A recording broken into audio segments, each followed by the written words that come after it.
All right, you're back with the Rice Exchange. The Bank for International Settlement, or BIS, sets aside a special session at its recent 2025 annual meetings. Now, that session was focused on how central banks around the world are navigating key issues around regulation and competitiveness. Let's get excerpts from the discussions who were pulled by the Financial Stability Institute. Very long-standing debate as to what creates this difference in market evaluation between American banks and the European banks. And let me say from the start that I think this is due to a number of factors, some of which are structural and are still remaining there. And therefore, yes, maybe there has been some difference in regulation, in particular in the implementation also of Basel between the United States and Europe. Maybe there has been also a difference in the stringency of supervision between the two continents. But I think solving these issues, even if we put in equal regulation and supervision, this would not solve the problem of the different market evaluation. So let me explain a little bit why. So the usual way in which we look at market evaluation and competitiveness is price to book. So if we look at it since the global financial crisis, there has been a clear divergence until at least very recently. So there has been the price to book of American banks went up above 1 shortly after the global financial crisis, while those of European banks stayed actually very low, very below 1 until very recently. So I was looking at a presentation I did in 2019, just to give you a number. The best European banks at the time was the Italian Intesa and actually UBS. And they were trading at 0.75 and 0.73 respectively in 2019. So we are talking about several years after the global financial crisis.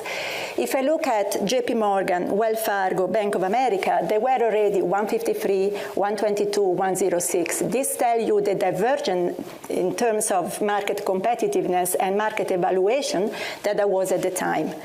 Now, this changed significantly in the last years. I think it's fair to say that. If I look now at, for example, I was looking last week at the Stock Europe 600 banks. Now that is 117, the index.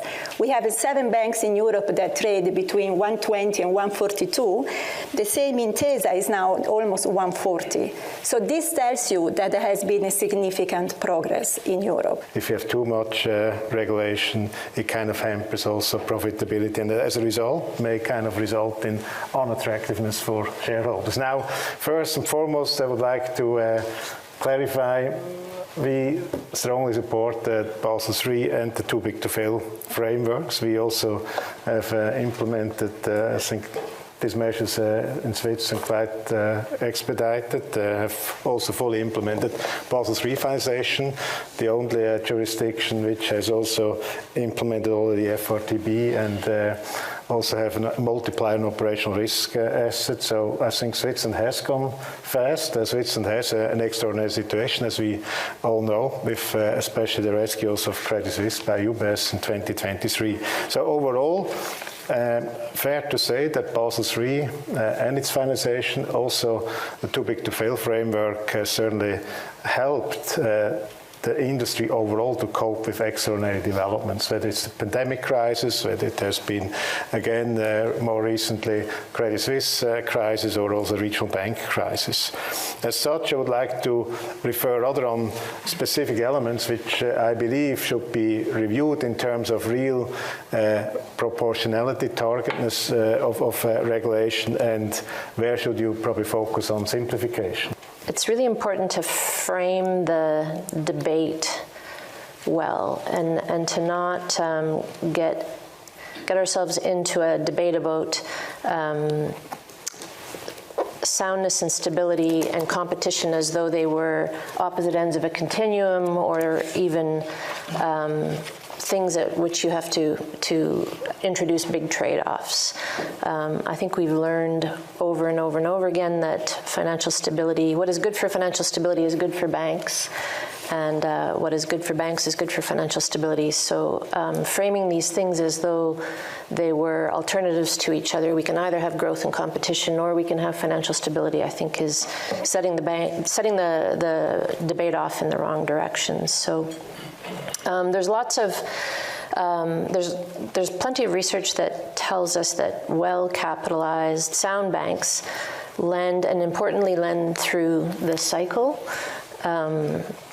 So I think that's an important thing. I think understanding, when you think about trade-offs or the continuum and whether we've got the balance right, it's important to set the time frame properly. When you think in a very short term, you can get yourself convinced that there's big trade-offs to be had between growth and competition and soundness, but we were having this discussion just a little while ago before we started. It's often, it's that old expression, where you stand depends on where you sit, and if you sit very close to a crisis, you probably stand differently in this debate. So